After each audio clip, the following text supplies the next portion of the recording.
Now the question number 10 says a company has 40 employees whose names are listed in a certain order. ठीक है. Okay. In the year 2022, the average bonus of first 30 employees was rupees 40,000. Last 30 employees was 60,000, and the first and last 10 employees together was an average of 50,000. Next year, the average of bonus of first 10 employees increased by 100%, the last 10 employees increased by 200%, and the remaining employees was unchanged. Then the average bonus in rupees of all 40 employees together in the year 2023 was. Okay अब एक काम करते हैं, मान लेते हैं कि जो 40 एम्प्लॉयज़ थे सबके salaries x1 x2 x3 x40 बराबर था. ठीक है, x1 x2 से लेके x40. सो ये क्या है, ये सब क्या है, एक्स ही क्या है, आईएथ एम्प्लॉय का सैलरी. ठीक है, आईएथ सैलरी. अब अगर आईएथ मतलब अगर मैं 40 एम्प्लॉयज़ का मैंने सैलरी इंडिविजुअली ले लिया, तो अब मेरे को बेसिक एवरेज का क्वेश्चन निकालना है. आपको बेसिक मीन निकालना आता है, मीन मीडियन मोड, ये सिर्फ मीन का क्वेश्चन है और कुछ नहीं. ओके, तो निकालते हैं. तो पहला डेटा क्या दिया है कि जो पहले 30 एम्प्लॉय थे उनका 40,000 सैलरी था, वो भी ईयर 2022 में. तो एक काम करते हैं, यहाँ पे लिख देते हैं ईयर 2022. अब इनका जो है x1 से लेके x2 x3 से लेके x30 तक इनका जो एवरेज था, यानी कि 30 एम्प्लॉय का, मैंने पहला 30 एम्प्लॉय का एवरेज लिया, वो कितना होगा, सॉरी,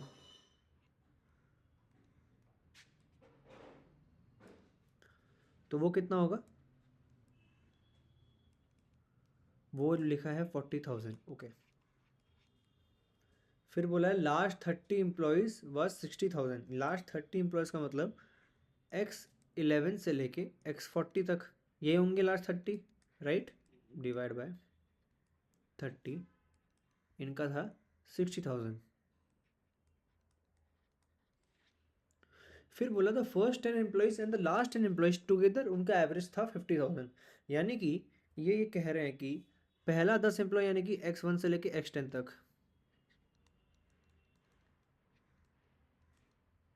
और लास्ट के 10 एम्प्लॉय यानी कि x31 से लेके x40 तक. तो टोटल यहाँ पे कितने एम्प्लॉयज़ का डेटा लिया गया है, 20 एम्प्लॉय, 10 यहाँ के और 10 यहाँ के, तो 20, और ये हो जाएगा 50,000. ओके, अब जो हमें 3 इक्वेशन दिए गए हैं, इसके हेल्प से हम 3 डेटा निकालेंगे. अब आपको बताता हूँ कैसे, और हमें करना क्या है वो भी बता देता हूँ. एक काम करो, जब आपको कभी पता नहीं चलता है कि आपको कैसे प्रोसीड करना है क्वेश्चन में, तो आप फर्दर क्वेश्चन पे जाओ. आगे क्या बोलता है, नेक्स्ट ईयर यानी कि 2023 में the average bonus of the first and employ increase by 100%. तो एक काम करते हैं, पूरा डेटा एक काम करते हैं, लिख ही देते हैं, नोट डाउन कर ही देते हैं. 2023 पे जो पहला 10 एम्प्लॉय था उनका 100% से सैलरी इंक्रीज हुआ, 100% से सैलरी इंक्रीज हुआ. यानी कि अगर मेरा एक्स था, किसी एम्प्लॉय आईएथ एम्प्लॉय का सैलरी एक्स आई था, तो और वो अगर 1 से 10 के बीच में आता है, वो पहले 10 के बीच में आता है, तो उनका सैलरी क्या हो गया, 100% से इंक्रीज हो गया, यानी कि डबल हो गया. ठीक है, कभी अगर बोले कि 200% से इंक्रीज हुआ, यानी कि अगर एक्स आई था तो वो 3xi हो गया, राइट. तो ऐसे कैलकुलेट किया जाता है. अब आगे समझते हैं 2023. तो फॉर फर्स्ट 10 एम्प्लॉयज़ जिनका x1 से लेके x10 था, उनका अब नया सैलरी क्या हो गया, 2 टाइम्स हो गया. ये किनका है, फॉर एम्प्लॉयज़ 1 to 10. ठीक है, फिर बोला the last 10 employees increase by 200%. यानी कि जो लास्ट के 10 थे x31 से लेके x40 तक, उनका 200% से इंक्रीज हुआ. ठीक है, यानी कि 3 टाइम्स हो गया. ये किनका है, लास्ट 10 यानी कि 31 से 40 एम्प्लॉय का. ठीक है, फिर आपको आखिरी क्वेश्चन में कहता है कि जो रिमेनिंग एम्प्लॉयज़ थे उनका जो सैलरी था वो अनचेंज्ड था. यानी कि जो 31 से लेके आपके जो सॉरी 11 से लेके 30th एम्प्लॉय थे उनका उतना का उतना ही रहा, तो उनका सम भी कितना होगा, उतना का उतना ही रहेगा। ठीक है, तो 1 टाइम्स। ठीक है, अगर 100% इंक्रीज हुआ, 100% से इंक्रीज हुआ तो 2 टाइम्स होता है, 200% से इंक्रीज हुआ तो 3 टाइम्स होता है, और अगर इंक्रीज नहीं हुआ वैसा का वैसा रह गया तो सिर्फ 1 टाइम ही होता है। इसका मतलब जैसा था वैसा रह गया, बात खत्म। अब हमें क्या निकालना है, average bonus in rupees of all 40 employees in the year 2023। ठीक है, यानी कि अब मुझे 1 से लेके 40 तक का जो एवरेज है मुझे वो निकालना है। ओके, जो 1 से लेके 10 तक थे उनका डबल हो गया सैलरी, तो उनका मैं सैलरी कैसे लिखूंगा, ट्वाइस ऑफ x1 से लेके x10 तक। ओके, मिडल वालों का अनचेंज था तो क्या लिखूंगा, x11 से लेके x30 तक। फिर 31 से लेके 40 तक जो एम्प्लॉय थे उनका क्या हो गया, 3 गुना हो गया उनके प्रीवियस सैलरी से, तो मैं प्रीवियस सैलरी के टर्म्स में ही लिख दूंगा 3 टाइम्स ऑफ x31 से लेके x40। और ये टोटल कितने एम्प्लॉयज़ का डेटा है, ये 40 एम्प्लॉय का डेटा है, तो मैं टोटल डिवीजन बाय 40 कर दूंगा और इसका आंसर मुझे फर्दर निकालना है, वो मेरे को बन के आ जाएगा।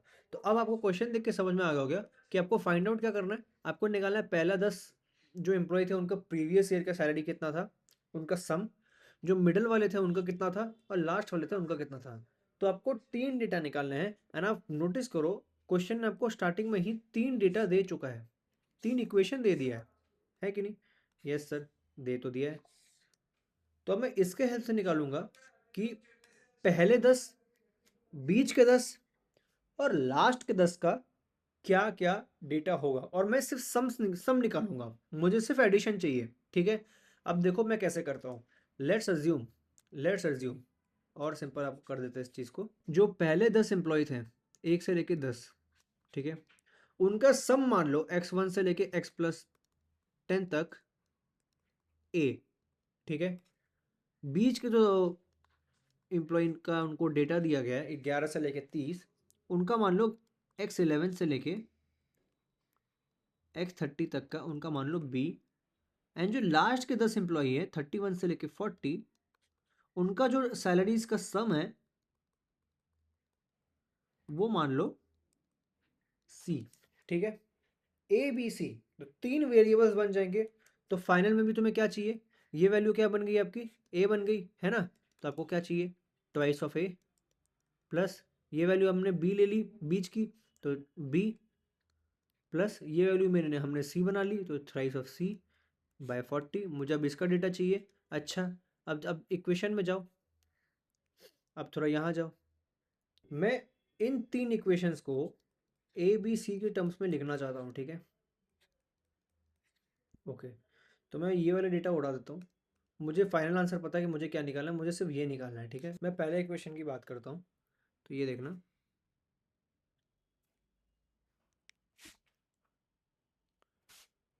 पहले इक्वेशन में पहले 10 बंदे का आपको डेटा दिया गया है और वो क्या होगा, ए होगा, क्योंकि पहले 30 बंदों में x1 से लेकर x10 बंदों का भी एडिशन मैंने लिया है और उनको मैंने ए कंसिडर किया है। यहाँ देखो मैंने ए कंसिडर किया गया है। ठीक है, उसके बाद x11 से लेके x30 का भी डेटा यहाँ पे है, यहाँ पे एक पॉइंट है, यहाँ पे x11 से लेके x30 लोगों का भी डेटा है, एंड वो हमने b कंसिडर किया है, तो मैं क्या लिख दूंगा, a plus B by 30, that is 40,000। Okay, okay भाई, बिल्कुल ठीक है।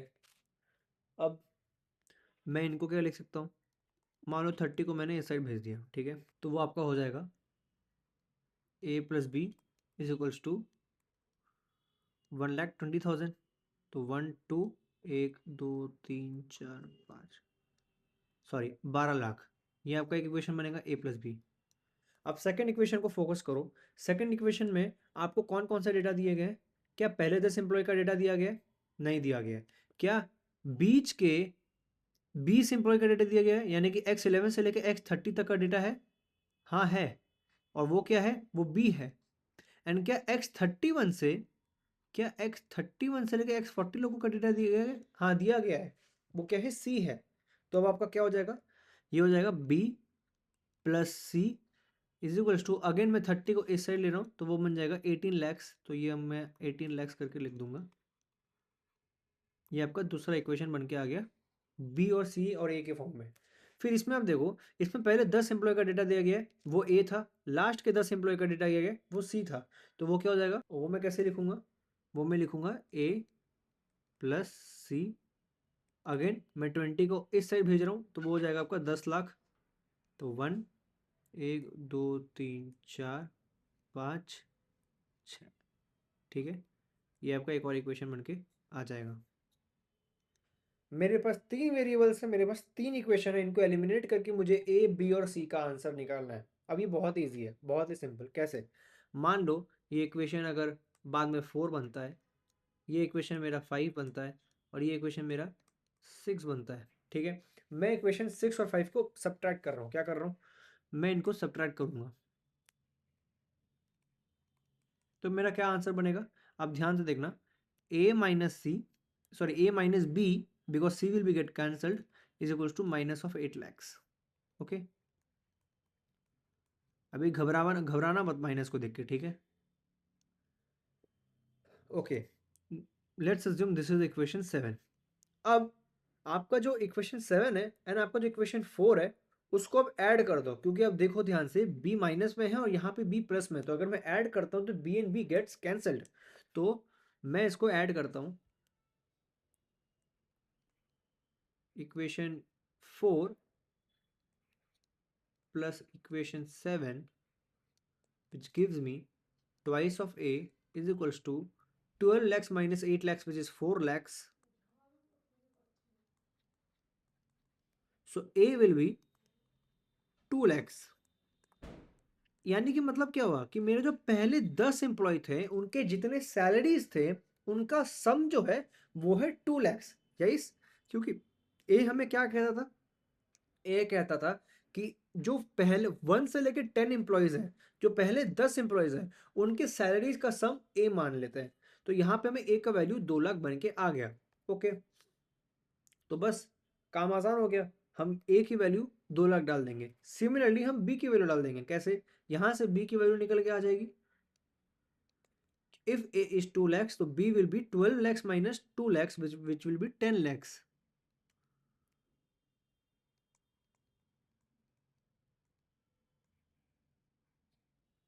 ओके, एंड सिमिलरली मुझे c की वैल्यू भी आ जाएगी। कैसे, अगर a की वैल्यू 2 लाख है तो c की वैल्यू 8 लाख है, ठीक है।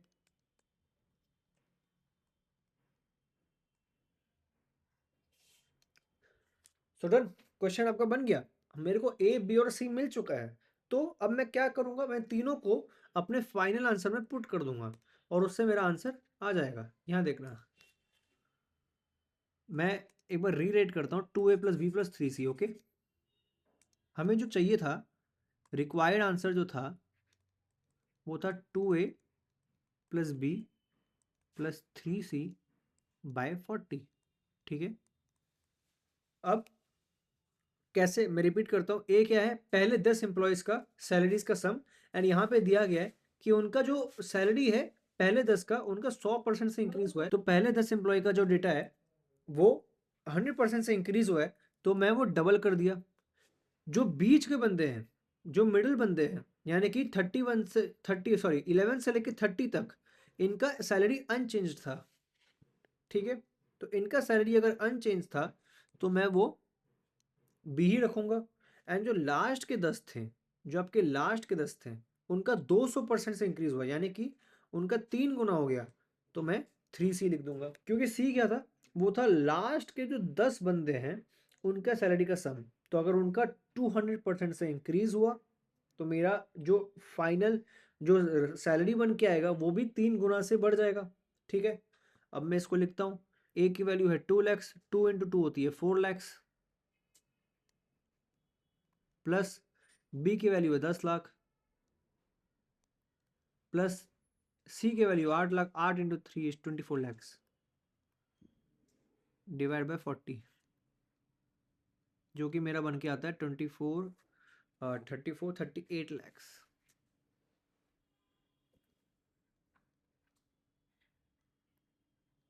एंड ये आपका फाइनली बन के आता है 95,000। बस इतना ही सिंपल था। तो आंसर आपका क्या हो गया? आंसर आपका हो गया 95,000। मैं रिपीट करता हूँ इस क्वेश्चन को कि हमने कैसे सॉल्व किया, कैसे प्रोसीड किया। हमें सिंपल डेटा दिया गया था कि जो पहले 30 बंदे हैं उनका एवरेज है 40,000, ठीक है। तो अगर पहले 30 बंदों का 40,000 था तो मैंने सारे सारे 40 एम्प्लॉयज का सैलरी X1 से लेके X40 तक डिस्ट्रीब्यूट कर दिया। फिर मैंने डेटा जैसा जैसा दिया था वैसा वैसा पुट कर दिया, बेसिक एवरेज का क्वेश्चन। तो अब पहले 30 बंदे यानी X1 से लेके X30 उनका बाई 30 किया, वो 40,000 डेटा दिया गया था। और मैंने X11 से लेके X40 यानी कि लास्ट 30 बंदे जो थे, लास्ट के 30 वो क्या थे, उनका एवरेज 60,000 दिया गया था, तो मैंने वो भी एज अ डेटा पुट कर दिया। एंड पहले 10 बंदे एंड लास्ट के जो 10 बंदे थे उनका डेटा एवरेज 50,000 दिया गया था, और ये पूरा का पूरा 20 बंदों का डेटा था, इसलिए मैंने 20 ही लिया, ठीक है। अब मैंने एक और काम क्या किया, मैंने जो पहले 10 बंदे के सैलरीज का सम था वो मैंने ए माना। मैंने बीच के जो सैलरी यानी कि जो 11 से लेके 30 थे, क्योंकि क्वेश्चन में भी ऐसे ही 3 जगहों में डिवाइड किया गया। अगर क्वेश्चन को ध्यान से नोटिस करें, क्वेश्चन ने क्या बोला, क्वेश्चन ने वही बोला, देखिए, first 10 employees, last 10 employees and the remaining employees. तो क्वेश्चन ने डिवाइड ही कर दिया है 3 लोगों में। एंड आपको 3 इक्वेशन भी स्टार्टिंग में दे रखा है, इक्वेशन 1, इक्वेशन 2, इक्वेशन 3, यानी कि सिंपल सा है ये। 3 इक्वेशन 3 वेरिएबल का क्वेश्चन बन जाएगा, मैं तीनों का आंसर निकाल दूंगा एंड मेरा फाइनल आउटपुट बन के आ जाएगा। बस मैंने मिडल एलिमेंट्स को बी कर दिया, मैंने लास्ट के बंदों को सी कर दिया, उनके सैलरीज के सम को सी कर दिया। अब उसके बाद मैंने डेटा यहाँ पे पुट किया, मैंने इक्वेशन एबीसी के टर्म्स में डाला, मैंने एबीसी की वैल्यू निकाली एंड उसके बाद मैंने फाइनल आंसर में पुट कर दिया। कैसे? यहाँ पे दिया गया था कि जो पहले 10 बंदे हैं उनका 100% से इंक्रीज हुआ है, यानी कि डबल हुआ है। बीच बंदों का अनचेंज्ड है, लास्ट बंदों का 200% से इंक्रीज हुआ है, यानी कि 3 टाइम्स हुआ है। सिंपल। और उसके बाद मैंने 40 से डिवाइड करके 95,000 आंसर ले आया, ठीक है। Let's proceed to the next question. Next question says कि P Q R and S are 4 towns, ठीक है। तो मैंने यहाँ पे आपके लिए पहले से ड्राइंग बना के रख दिया है, P Q R and S, okay. अब मेरे को बोला गया है कि P and Q and one can travel between P and Q along 3 direct paths, यानी कि पी से क्यू जाने के 3 डायरेक्ट पाथ्स हैं। सिमिलरली क्यू से एस जाने के मेरे पास 4 डायरेक्ट पाथ्स हैं, यानी कि मैं क्यू से एस 4 पॉसिबल ऑप्शंस में से कोई भी एक ऑप्शन चूज करके मैं एस तक पहुंच सकता हूँ। सिमिलरली क्यू एस से क्यू जा सकता हूँ। पी से आर मेरे पास 4 ऑप्शंस हैं। एंड फिर क्वेश्चन में बोला गया है कि मैं एस ट्रैवल कर सकता हूँ either along P Q S और P R S. Also Q and R का कोई हमें डेटा दिया नहीं गया, बट इतना बोला गया है कि there are few direct paths between Q and R, यानी कि क्यू एंड आर के बीच में कुछ तो डायरेक्ट पाथ्स होंगे, ऑप्शंस होंगे, तो मैंने उन्हें एक्स बना लिया। सिमिलरली आर से एस के बीच में भी कोई डायरेक्ट पाथ्स एग्जिस्ट करते होंगे, तो मैंने वो नंबर ऑफ पॉसिबल वेज को वाई बना लिया, यानी कि वाई ऑप्शन है मेरे पास आर से एस जाने के लिए एंड एक्स ऑप्शन है मेरे पास क्यू से आर जाने के लिए। पी से एस के बीच में हमें कोई भी डायरेक्ट पाथ नहीं दिया गया है, तो अगर मुझे पी से एस ट्रैवल करना है तो या तो मैं पी क्यू एस से ट्रैवल कर सकता हूँ, या तो पी आर एस से ट्रैवल कर सकता हूँ, या फिर मैं via Q followed by R, ठीक है, यानी कि पी क्यू आर एस ऐसे ट्रैवल कर सकता हूँ। बस हमें यही 3 डेटा दिया गया है मुझे पी से एस जाने के, एंड वो टोटल पॉसिबल वेज है मेरे पास 62। अब क्वेश्चन में आने से पहले मैं आपको एक बेसिक चीज बताना चाहता हूँ जो हम हर परमुटेशन कॉम्बिनेशन के चैप्टर के स्टार्टिंग में पढ़ते थे। पहले एक क्वेश्चन पे आप ध्यान दीजिए, अगर आप ये क्वेश्चन समझ जाओगे तो ये क्वेश्चन हमारा जो प्रेजेंट क्वेश्चन है वो आपको इजीली समझ में आ जाएगा। Now let's come to this. मान लो मेरे पास टोटल यहाँ पे 1 2 3 4 करके m कॉपीज है, ठीक है। एंड दूसरे रैक पे मेरे पास 1 2 3 4 n कॉपीज है, ठीक है। यानी कि मेरे को बोला गया है कि मेरे को पहले रैक 1 से कोई एक कॉपी निकालना है, फिर मुझे रैक 2 से एक कॉपी निकालना है। तो मेरे पास कितने वेज है कि मैं रैक 1 से कॉपी निकालूं और रैक 2 से कॉपी निकालूं? बताओ। मेरे पास रैक 1 में m पॉसिबल वेज है और रैक 2 में n पॉसिबल वेज है। अब इसको थोड़ा सा ध्यान से समझना। मैं अगर रैक में एक कॉपी उठाता हूँ, मान लो मैंने एक कॉपी निकाल दिया, ठीक है, फिर मेरे पास n ऑप्शंस बचेंगे किसके? रैक 2 में से निकालने के। तो अगर मैंने मान लो एक रैक 1 से एक कॉपी निकाला, फिर मेरे पास दूसरे रैक पे n ऑप्शंस बचेंगे। सिमिलरली रैक 2 से मैंने एक एक कॉपी निकाला, तो मेरे पास रैक 2 में n ऑप्शंस बचेंगे। फिर रैक 1 से एक कॉपी निकाला, फिर मेरे पास दूसरे में से n ऑप्शंस बचेंगे। मान लो मैंने चौथा कॉपी निकाला रैक 1 में से, सिर्फ चौथा कॉपी निकाला, फिर भी मेरे पास रैक 2 में से n ऑप्शंस बचेंगे। ऐसे करते करते मेरे पास टोटल m टाइम्स n ऐसे बनेंगे। तो ये टोटल पॉसिबल वेज कितना है कि रैक 1 से एक कॉपी निकालो, फिर रैक 2 से एक कॉपी निकालो, that is m into n। ठीक है, सिंपल, बहुत ही सिंपल।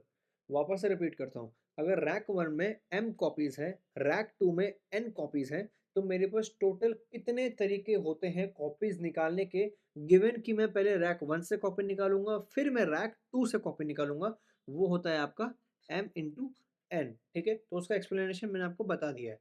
अब वापस इस क्वेश्चन में आते हैं। अब मेरे को जब क्वेश्चन बोलता है कि p से q जाने के मेरे पास टोटल 3 तरीके हैं, फिर मेरे पास Q से S जाने के मेरे पास टोटल 4 तरीके हैं, तो मेरे पास PQS वाले पाथ में, मैं अगर आपकी बात करूं PQS वाले पाथ में मेरे पास कितने ऑप्शंस हैं? मेरे पास होंगे 3 इंटू 4 ऑप्शंस।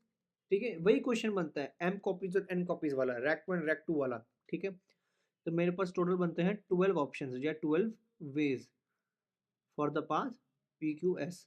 सिमिलरली अगर मैं आपको बोलूं कि PRS, ठीक है, P से आर जाने के मेरे पास कितने ऑप्शन है? 4 ऑप्शन है। फिर आर से एस के मैंने वाई लिए हैं, तो मेरे पास कितने ऑप्शन बचे for the path P R and S? मेरे पास बचे 4 इंटू वाई। ठीक है, एंड मैं अगर लास्ट की बात करूं, मेरे को एक बोला था कि one can travel from P to S either via Q और वाया आर, और via Q followed by R. Q followed by R का मतलब ये होता है, यहाँ देखना, पी क्यू आर एस। ठीक है, ये तरीका। तो ये पाथ के कितने ऑप्शन होंगे मैं आपको बताता हूँ। पी से क्यू जाने के मेरे पास 3 ऑप्शन है, करेक्ट। क्यू से आर जाने के मेरे पास एक्स ऑप्शन है, एंड आर से एस जाने के मेरे पास वाई ऑप्शन है। ठीक है, तो पी क्यू आर एस के क्या पाथ बन जाएंगे? बस सारे पॉसिबल वेज को मल्टीप्लाई कर दो, 3 इंटू एक्स इंटू वाई। ठीक है, बस। तो आपको पहला डेटा दे दिया गया कि पी टू एस जाने के तरीके अगर मैं आइदर वाया क्यू से करूं या वाया आर से करूं या फिर via Q followed by R से करूं, मेरे पास 62 पॉसिबल वेज आते हैं। यानी कि total ways for P to S क्या होगा? Total ways of P Q S plus total ways of P R S plus total ways of P Q R N S. हाँ, क्वेश्चन में आपको P R Q S नहीं दिया गया, ध्यान रखना। यहाँ पे बहुत लोग कंफ्यूज भी करते हैं कि क्वेश्चन में आपको पी आर क्यू एस नहीं दिया गया, और अगर नहीं भी दिया गया तो लोग उसको ऐड कर देते हैं एंड अपने इस इक्वेशन में पी आर क्यू एस भी डाल देते हैं, फिर आपका क्वेश्चन ही गलत बन जाता है। आपको क्वेश्चन सिर्फ 3 पाथ दिया गया है, पी से एस जाने के सिर्फ 3 पाथ दिए गए हैं, वो है पी क्यू एस या फिर पी आर एस या फिर P Q R S, as simple as that. मैं क्वेश्चन भी रिपीट कर देता हूँ, क्वेश्चन को ध्यान से समझना, अब आपको समझ में आएगा। ठीक है, so one can travel from P to S either via Q यानी कि पी क्यू एस, और वाया आर यानी कि पी आर एस, और via Q followed by R and then S. ठीक है, तो P Q S, P R S and P Q R S. Okay, अब पी क्यू एस के कितने तरीके थे? एंड अच्छा हाँ, इसके कितने तरीके दिए गए हैं? 62 वेज। कितने दिए गए हैं? 62 पॉसिबल वेज। तो मैं यहाँ 62 लिख दूंगा एंड फिर एक इक्वेशन बना दूंगा। पी क्यू एस के मेरे थे 12 तरीके, तो मैं 12 लिख देता हूँ। पी आर एस के थे मेरे 4 वाई तरीके, तो मैं यहाँ पे 4 वाई लिख देता हूँ।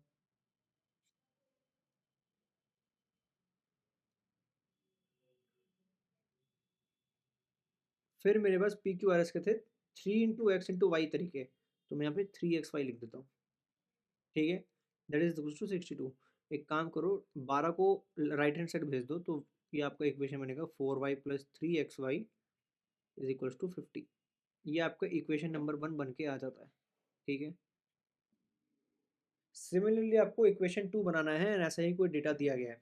अब उस पर आते हैं। आपको दूसरा इक्वेशन बनाने को दिया है, वो आप देख सकते हो। One can also travel from Q to R either directly via P और via S in exactly 27 ways.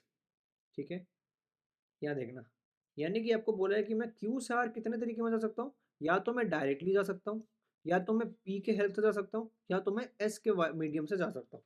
ठीक है, तो आपके पास तीन ऑप्शन है, तो मैं तीनों ऑप्शंस के सारे पॉसिबल वेज आपको लिख के बता देता हूँ। ठीक है, तो फॉर क्यू टू आर जो मेरा पहला ऑप्शन है वो है मेरा डायरेक्ट। तो डायरेक्ट कितने तरीके हैं मेरे पास, एक्स तरीका है। दूसरा जो मेरे पास तरीका है वो है पी के मीडियम से, तो क्यू पी आर, एंड वो कितना होगा, जितने मेरे ऑप्शन से सबको मल्टीप्लाई कर दो, 3 इंटू 4, 3 इंटू 4 यानी कि 12। एंड जो मेरे पास थर्ड ऑप्शन है वो है मेरा क्यू एस आर, यानी कि एस के मीडियम से जाना है, तो वो कितना है 4 इंटू वाई। क्यू से एस के 4 तरीके, फिर एस से आर के वाई तरीके, तो टोटल कितना हो गया 4 वाई स्टेप्स। एंड फिर इन सारे स्टेप्स का मेथड जो एडिशन है वो कितना है, total possible ways it's 27 possible veg.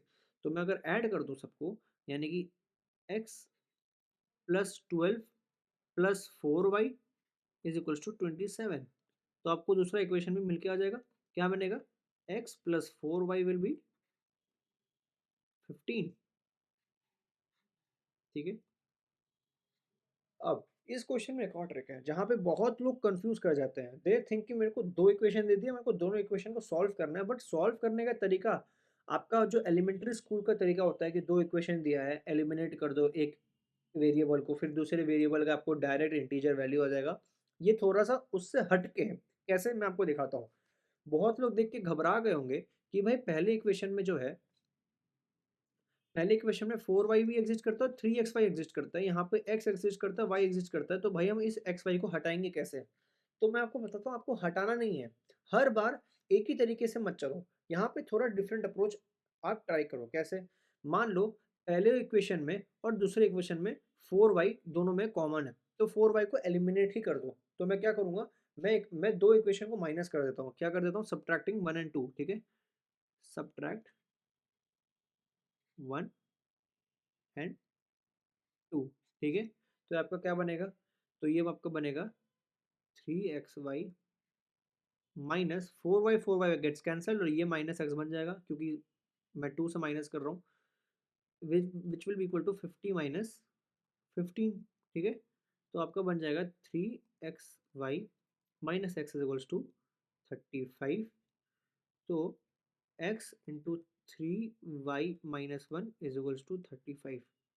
अब मेरी बात को बहुत ही गौर से सुनना, बहुत ही ध्यान से समझना।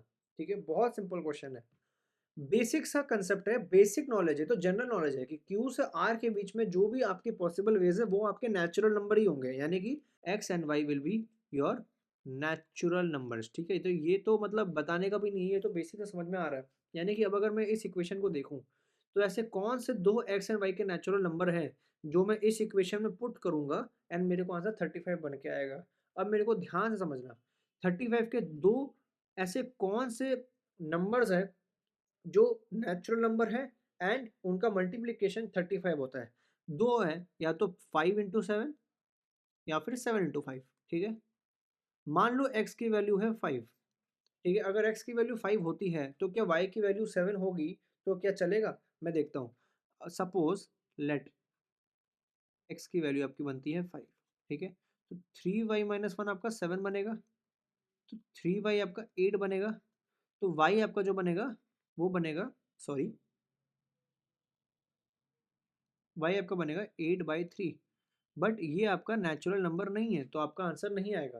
तो x को मैं 5 नहीं ले सकता, मैं अब दूसरा ऑप्शन लेता हूँ, मैं x को 7 पकड़ के चलता हूँ। एंड x को अगर 7 लूँ और y की वैल्यू मेरी कुछ नेचुरल नंबर आ जाए तो मेरे को चलेगा। लेट्स सी, मान लो x की वैल्यू अगर आपकी है 7। ठीक है, तो अगर मैं पकड़ता हूँ 7 × 3y - 1 इज इक्वल्स टू 35, तो 3y - 1 is equals to 5, 3y is equals to 6, y is equals to 2। तो अगर मैं x को 7 लेता हूँ तो मेरा y भी एक नेचुरल नंबर बन के आता है, तो मैं इसको बोल सकता हूँ कि आपका आंसर हो जाएगा 7। ठीक है, क्वेश्चन नंबर 12 आपको बोलता है कि fruit seller has a stock of mangoes, bananas and apples with at least one fruit of each type at the beginning of a day. The number of mangoes make up to 40% of a stock.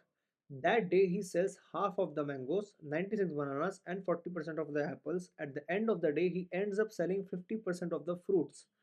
The smallest possible total number of fruits in the stock at the beginning of the day is. तो मैं simple सा लिख देता हूँ यहाँ पे, mango, banana and Apple.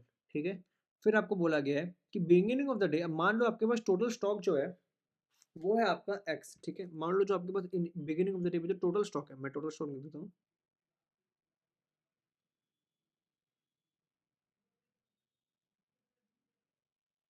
मान लो x. तो बोला कि डे के स्टार्टिंग में आपका 40% ऑफ द स्टॉक मैंगो था, यानी कि 0.4x जो था वो आपका मैंगो था। ठीक है, correct, valid. That day he sells half of the mangoes. आपको ना तो बनाना के बारे में कुछ बोला, ना तो एप्पल के बारे में कुछ बोला। ओके, तो ये मेरा इनिशियल स्टॉक था। ठीक है, फिर मैं यहाँ पे आता हूँ कितना मैंने सेल कर दिया एंड कितना मेरे पास रिमेनिंग रहा। ठीक है, अब मैं आपको बताता हूँ जितना इसने सेल किया, मान लो इसने सेल कितना किया क्वेश्चन में क्या, और रिमेनिंग कितना रहा। ठीक है, रिमेनिंग जो इसने बोला कि मैंने half of the mango sell कर दिए, तो अगर मेरे पास 0.4x मैंगोज हैं तो मैंने उसका हाफ सेल कर दिया, यानी कि मैंने 0.2x सेल कर दिया एंड रिमेनिंग भी मेरे पास 0.2x रहा। ओके, ओके, मैंने 96 बनाना सेल कर दिया। अब अगर मुझे बनाना के बारे में कोई डेटा नहीं दिया गया है तो मैं अभी वेट करता हूँ, आगे शायद कुछ मेरे को तरीका मिले कि मैं बनाना को x के टर्म्स में लिख सकूँ। ठीक है, एंड मैंने 40% ऑफ द एप्पल सेल कर दिया। अब अगर 40% ऑफ द एप्पल दिया गया है, यानी कि और आपको एप्पल का डेटा भी नहीं दिया गया कि बिगिनिंग ऑफ द डे में कितना स्टॉक था, तो आपको इसका एक वेरिएबल पकड़ना पड़ेगा। ध्यान पकड़ना, मैंने बी का कोई इनिशियल वेरिएबल नहीं लिया, मैंने एप्पल का वेरिएबल लिया, क्योंकि मुझे बनाना का डायरेक्ट उन्होंने बता दिया कि 96 बनानास मैंने सेल कर दिए। तो मैं अभी के लिए फिलहाल मैं कोई थर्ड वेरिएबल नहीं पकड़ूंगा। लेकिन एप्पल के लिए उन्होंने बोला कि मेरे पास 40% ऑफ द जितने एप्पल थे मैंने 40% बेच दिए, तो मैं उसके लिए मुझे इनिशियल कोई वेरिएबल पकड़ना पड़ेगा, तो मेरे को यहाँ पे नया वेरिएबल इंट्रोड्यूस करना पड़ेगा, दैट इज वाई। फिर मैं लिख सकता हूँ कि मैंने वाई के 40% आइटम्स बेच दिए और मेरे पास 0.6 वाई मतलब 0.6 यानी 60% एप्पल मेरे पास रिमेनिंग बच गए at the end of the day. अब at the end of the day he ends up selling 50% of the fruits, यानी कि जितना इसने सेल किया इसका टोटल 50% ऑफ द फ्रूट्स में से काउंट होता है, यानी कि मैंने 0.5x टोटल अगर देखा जाए तो मैंने बेच दिया। यानी कि अगर मैं यहाँ भी इसको कुछ कैलकुलेट करूँ जितना मेरे पास रिमेनिंग रहेगा, अगर मेरे को बी का रिमेनिंग डेटा मिल जाए तो यहाँ भी मैं इसको 50% ऑफ द एक्स मेरे पास बच गए। अगर 50% बेच दिया तो 50% मेरे पास बच गए। The smallest total number of fruits in the stock at the beginning of the day is, यानी कि मेरे को बेसिकली एक्स का स्मॉलेस्ट इंटीजर वैल्यू निकालना है जो एग्जिस्ट कर सकता है इस क्वेश्चन के हिसाब से। आगे बढ़ते हैं, मान लो कि ओके, लेट्स डू दिस। अगर आपको पास बी का वैल्यू नहीं है, ठीक है, मान लो इसको जेड पे करते हैं, चलिए, तो मेरे पास जेड की वैल्यू ऐसे ऐसे आ जाएगी। कैसे, मैं आपको बताता हूँ। मेरे को मैं थर्ड वेरिएबल तक रखूंगा नहीं, मैं जेड को एक्स एंड वाई के टर्म्स में लिख दूंगा। कैसे, जो इनिशियल स्टॉक था ये सबका एडिशन कितना था, एक्स था, करेक्ट, क्योंकि टोटल स्टॉक्स मैंने एक्स माना। तो मैं इसको वापस से लिखता हूँ, 0.4x plus Z plus Y is equals to X. तो जेड मेरी क्या हो जाएगी, जेड मेरी हो जाएगी 0.6x माइनस वाई, यानी इतने मेरे पास बनाना थे। तो मैं इसको ऊपर लिख देता हूँ ताकि ज़्यादा कंफ्यूजन ना रहे।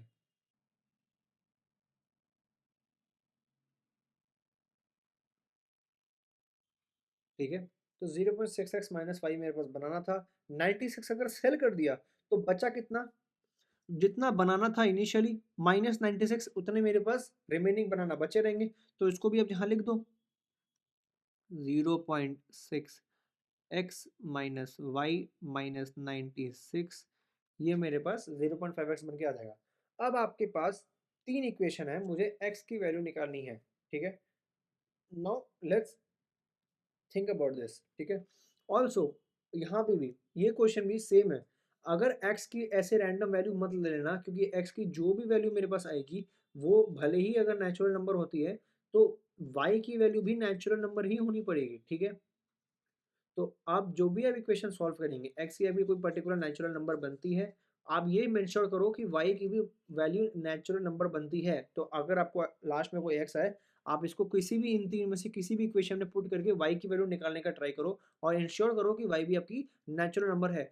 इसलिए यहाँ पे ये क्वेश्चन भी बहुत लोगों ने गलत सॉल्व किया है, बहुत कोई लोगों ने गलत इस क्वेश्चन को अप्रोच किया है, इनका गलत आया है। या 11% लोगों का सिर्फ क्वेश्चन करेक्ट है आउट ऑफ 100% जिन्होंने अटेम्प्ट किया इस क्वेश्चन को। ठीक है, मैं आगे बढ़ता हूँ। तो एक काम करते हैं, ये इक्वेशन 1 है और ये इक्वेशन 2 है।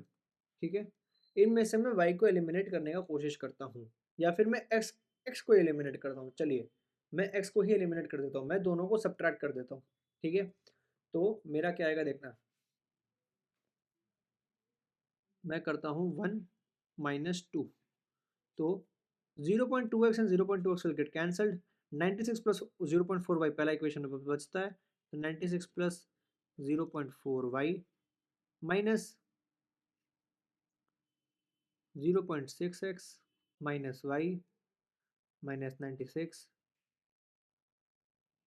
प्लस 0.6y, तो ये आपका बनता है 0.4y minus 0.6y plus y आपका बनता है फाइनली 0.8y। ओके, फिर आपका माइनस 0.6x जो है मैं इसको राइट हैंड साइड भेज दे रहा हूँ। ठीक है, तो यहाँ मान लो ये हो गया 0.6x। ठीक है, थोड़ा सा डिफरेंशिएट रहेगा तो अलग अलग रहेगा तो थोड़ा सा आसानी होगा समझने में। फिर आपका बनता है 96 प्लस 96 विच इज़ 192। ओके, अब मैं इसको 0.2 से डिवाइड कर देता हूँ। ठीक है, तो 192,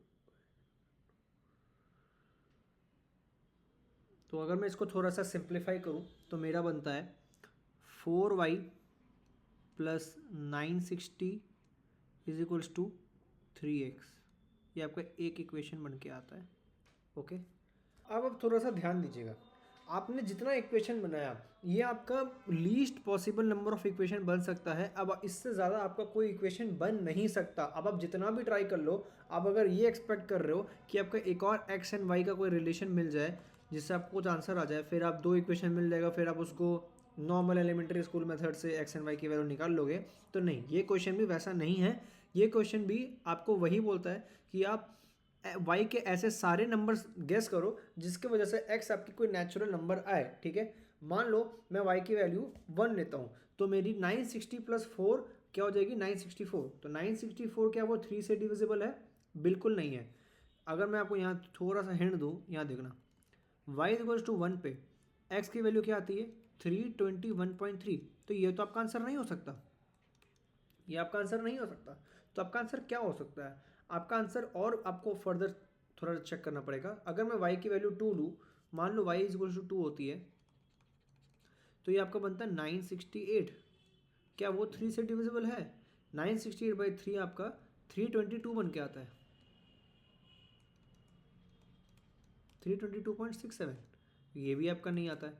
अब आप एक काम करो, y इज इक्वल्स टू 3 लो। y इज इक्वल्स टू 3 लेने से मेरे को आता है 960 प्लस 12, वो होता है मेरा 972। क्या वो मेरा 3 से डिविजिबल है? हाँ डिविजिबल है। ये क्या होता है 972/3 आपका 324 बन के आता है। अब यहाँ पे आपका एक कैच है। क्या कैच है? बहुत लोग 324 देखेंगे, ये आंसर कर भी देंगे और वो उनका गलत हो जाएगा। ये आपका आंसर गलत है, मैं आपको बताता हूँ क्यों। अगर y की वैल्यू आप 3 पकड़ते हो तो आप क्वेश्चन को ध्यान से दो, आप इसका मतलब ये बता रहे हो कि जो नंबर ऑफ एप्पल्स था वो मेरा 3 था। क्या था? नंबर ऑफ एप्पल्स मेरा 3 था। फिर अगर आप बोल रहे हो कि मैंने 40% एप्पल सेल किया, तो 3 का 40% क्या होता है ज़रा बताना। अगर आप 3 का 40% देखेंगे, वो आपका होता है 1.2। 40% ऑफ 3 इज 1.2। तो आप 1.2 एप्पल थोड़ी बेच सकते हो, आपको कोई होल नंबर में एप्पल बेचना पड़ेगा। करेक्ट? तो यहाँ पे अब आपका कैच है, आपकी y ऐसी क्या क्या वैल्यू होगी, आपकी y की वैल्यू ऐसी कौन कौन सी हो सकती है, विच वैल्यू हो सकती है जिसकी वजह से 40% ऑफ y भी आपकी क्या हो, एक नेचुरल नंबर हो, है ना। अगर मैं कुछ y रखता हूँ तो मैं जितना एप्पल्स बेच रहा हूँ वो भी तो नेचुरल नंबर है, तो 0.4y भी मेरी क्या है, नेचुरल नंबर है। अब यहाँ पे बहुत सिंपल सा, अब आपको क्या करना है, आपको एक एक एलिमेंट्स यहाँ पे नहीं बनाना है, एक एक करके ऐड नहीं करना है। आपको सिंपल सा ये करना है कि ऐसे कौन कौन सी y की वैल्यू हो सकती है जिसके हेल्प से आपकी 0.4y जो होगी 0.4y ये आपकी नेचुरल नंबर बन के आती है। एंड ये एक ही केस में पॉसिबल है, कौन सी? y आपकी क्या हो? 5 का मल्टीपल हो। अगर आपका y मान लो 5 हो या 10 हो या आपका 15 हो, इस केसेस में 0.4y हमेशा नेचुरल नंबर बन के आएगा। अब थोड़ा खुद सोचो, ठीक है। मान लो y की वैल्यू आपकी क्या है? 5, तो 0.4y क्या बनेगी? आपकी बनेगी 2। अगर मान लो y की वैल्यू है आपकी 10, तो 0.4y क्या बनेगा? आपका बनेगा 4। अब 5 से लेकर 10 के बीच में y की आप कोई भी वैल्यू चेक कर लो, उसका कोई परफेक्ट 40 नंबर नहीं आता है। 40% ऐसा नहीं एग्जिस्ट करता है जो नेचुरल नंबर हो। आप चाहे 7 ले लो, 8 ले लो, 6 ले लो, 9 ले लो, इन सब का कोई भी 40% नेचुरल नंबर नहीं होता है, ठीक है। यही आपको बताना था। तो अब मैं क्या करूँगा, मैं डायरेक्ट 5 के मल्टीपल्स में खेलूँगा। तो मैं 1 2 3 4 जो अब तक कर रहा था कि y की वैल्यू 1 पे देखेंगे, y की वैल्यू 2 पे देखेंगे, मेरा काम वो नहीं रहेगा। मेरा काम रहेगा सीधा 5 के मल्टीपल्स पे खेलना। तो अब अगर मैं देखूँ, अगर y की वैल्यू 5 होती है तो x की वैल्यू क्या होती है? x होगी आपकी 20 + 960, राइट, विच इज़ 980। 980/3, तो 980/3 आपका होता है 326। अब मैं लिख देता हूँ 960 + 5 × 4 = 20/3, ये आपका बनता है 326.3। ये सॉरी 67 एग्जिस्ट नहीं करेगा, नहीं ये गलत है।